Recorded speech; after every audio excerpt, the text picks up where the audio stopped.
Bangladesh police special ব্রাঞ্চে নিয়োগ বিজ্ঞপ্তি প্রকাশ করেছে, যেখানে দেখা যাচ্ছে সরকারি চাকরি, ধরন হচ্ছে সরকারি চাকরি।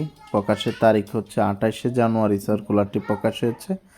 আবেদনের পদ্ধতি হচ্ছে অনলাইনে আবেদন করতে পারবেন। পদ সংখ্যা হচ্ছে 3টি পদে 16 জন জনবল নিয়োগ দিবে। 3টি পদে আবেদন শুরু হচ্ছে 2 ফেব্রুয়ারি থেকে, আবেদন শেষ হবে 28শে ফেব্রুয়ারি পর্যন্ত।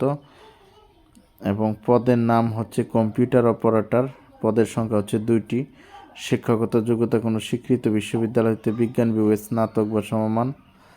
অন্যান্য যোগ্যতা কম্পিউটারে মুদ্রা অক্ষর প্রতি মিনিটে বাংলায় 25, ইংরেজিতে 30 শব্দ গতি থাকতে হবে। গ্রেড পাবেন 11তম গ্রেড, বয়স 18 থেকে 32 বছর। এবং দ্বিতীয় পদ হচ্ছে লিপিকার কাম কম্পিউটার অপারেটর। পদের সংখ্যা এখানেও 2টি। এবং আপনারা যারা বাংলাদেশ পুলিশ স্পেশাল ব্রাঞ্চে নিয়োগ পেতে চান, আপনারা সার্কুলারটি দেখে অতি তাড়াতাড়ি আবেদন করে ফেলুন।